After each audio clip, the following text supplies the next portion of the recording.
Selamat malam Bapak Ibu, saudara-saudaraku sekalian yang dikasihi di dalam nama Yesus Kristus.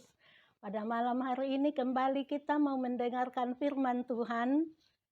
Sebelum kita mendengarkan firman, marilah kita berdoa. Bapa di surga, di dalam nama Yesus Kristus Tuhan Juru Selamat kami datang ke hadirat-Mu pada malam hari ini.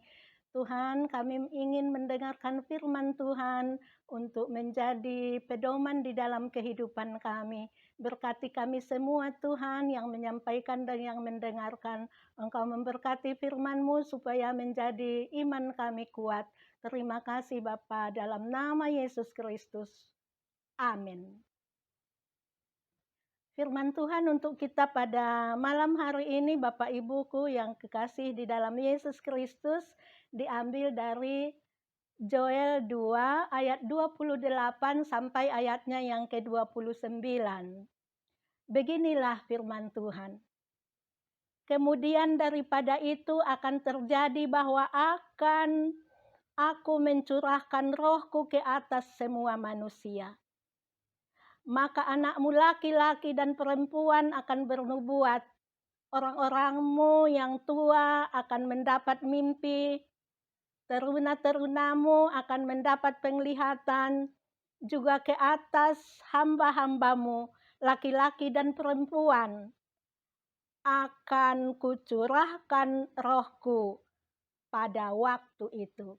Demikian bunyi firman Tuhan. Saya memilih tema Roh Kudus dicurahkan kepada semua yang percaya. Bapak Ibu yang dikasihi oleh Yesus Kristus, kitab Yoel hanya 3 pasal dan 73 ayat. Boleh dibilang singkat, padat, penuh makna dan sungguh mengagumkan. Yoel artinya Tuhan adalah Allah. Dia adalah anak Petuel, Joel 1 ayat 1. Bapak Ibu, mari kita melihat latar belakang teks pada malam hari ini. Dikatakan di dalam pasal 1, ada tulah belalang yang begitu mengerikan sebagai hukuman Tuhan. Akibat daripada tulah belalang yang menggigit, memakan semua tumbuhan yang hijau, pasal 1 ayat 12 sampai ayat 12, dikatakan di sana pohon anggur musnah, pohon ara buntung, cabang dan ranting menjadi putih karena dihabiskan oleh belalang. Bukan hanya itu saja, minyak zaitun yang mahal harganya, yang bagus kualitasnya, menipis, jarang ditemukan. Manusia di mana-mana kelaparan. Ladang sudah musnah. Gandum sudah lenyap. Korban-korban tidak ada lagi. Karena sapi dan kambing merpati sudah tidak ada. Luar biasa. Tanah pun berkabung. Gandum pun musnah. Tukang-tukang kebun anggur meratap. Karena gandum dan jelai tidak ada lagi. Pohon ara dan pohon kurma musnah. Dan pohon apel pun mengering. Kegirangan tidak ada. Duka di mana-mana. Ayat 13, Joel berkata lagi, jangan diam, tapi bertobatlah.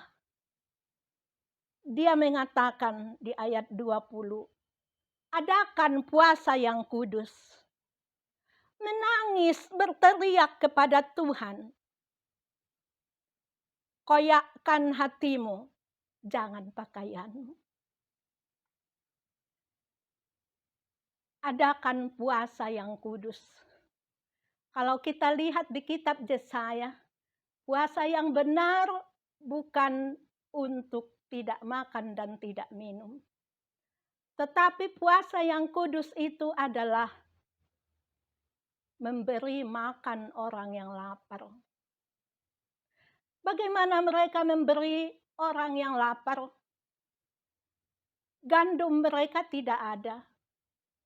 Itu mengingatkan waktu mereka sejahtera. Dan puasa yang kudus dan benar di dalam kitab Yesaya adalah memberikan pakaian kepada mereka yang telanjang. Dan membawa mereka yang tidak punya wisma atau tempat tinggal ke rumah. Oh, pertobatan yang benar-benar, puasa yang benar-benar diingatkan oleh Yoel kepada mereka. Yang kedua, Bapak Ibu, dikatakan menangislah. Menangis biasanya di dalam keadaan susah, di dalam keadaan duka. Tapi yang ditangisi ini adalah dosa sendiri. Dia menyuruh bangsa Israel menangisi setiap dosa yang dilakukan. Dikatakan lagi di sana, berteriak minta tolong kepada Tuhan. Memang mereka sudah minta tolong, tetapi masih diajak oleh Yoel. Berteriak terus, menangis kepada Tuhan yang Maha Baik. Juga diserukan di sana Bapak Ibu, supaya koyakkanlah hatimu, jangan pakaianmu. Mendalam artinya. Mengkoyakkan pakaian pada waktu itu adalah tanda berkabung dan berduka cita. Tetapi Yoel tidak mengatakan mengoyakkan kain atau pakaian, tapi mengoyakkan hati. Mengoyakkan hati artinya mengubah hati menjadi baharu, mau diperbaharui, yang lama lenyap, yang baru datang. Bapak, Ibu, saudara-saudaraku yang dikasihi oleh Yesus Kristus, karena kalau kita baca di dalam Mazmur 51 ayat 19, dikatakan di sana, sembelihan dan korban Allah tidak suka. Yang suka Tuhan adalah jiwa yang hancur dan hati yang patah. Apa artinya jiwa yang hancur dan hati yang patah? Adalah menaklukkan hati kepada kehendak Tuhan. Menghancurkan hati, yaitu jiwa, roh kita datang kepada Tuhan. Menyembah Tuhan di hadiratnya, mengakui segala kesalahan dan dosa yang diperbuat, mau diperbaharui. Pertobatan yang benar adalah mengkoyakkan hati. Karena Tuhan ingin hati yang hancur dan hati yang patah. Ayat 18 sampai ayat 27, dengan pertobatan yang mereka lakukan dengan setulus hati Bapak Ibu, Tuhan juga bekerja.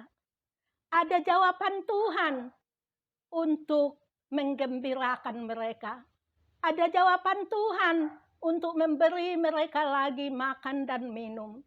Ada jawaban Tuhan supaya apel, kurma, zaitun, dan buah ara berbuah lagi. Dikatakan di sana adalah pemulihan terjadi. Bapak Ibu yang dikasihi oleh Yesus Kristus, memang besar akibat pertobatan. Pertobatan perlu di dalam kehidupan kita masing-masing. Kepada anak-anak, kepada naposo, kepada bapak-bapak dan ibu-ibu, kepada orang tua, perlu berbalik kepada Tuhan. Kita mungkin melihat bagaimana anak-anak sekolah minggu menerima Roh Kudus. Di sana dikatakan oleh Yoel, kepada anak-anak, kepada taruna-taruna, kepada pemuda-pemudi, kepada semua umur, orang tua, dan segalanya akan dicurahkan Roh Kudus. Bapak, Ibu, saudara-saudaraku yang dikasihi oleh Yesus Kristus, Roh Kudus itu adalah Roh Tuhan sendiri. Dia adalah penolong yang setia. Dia adalah pembela kita. Dikatakan di Yohanes 14, aku pergi dan aku akan memberikan penghiburan bagimu. Penghibur itu tidak dapat diberikan oleh dunia ini, tetapi oleh Tuhan. Penghibur itu adalah Parakletos, penolong. Penghibur itu adalah penolong sepanjang jalan, sepanjang kehidupan Bapak Ibu. Oleh sebab itu, sesuai dengan tema kita pada malam hari ini, Roh Kudus dicurahkan kepada anak-anak, kepada taruna-taruna, kepada bapak-bapak, ibu-ibu, kepada yang tua dan muda, dan kepada semua orang yang percaya. Jika demikian, kuncinya adalah kita percaya bahwa Roh Kudus itu ada di dalam hati kita.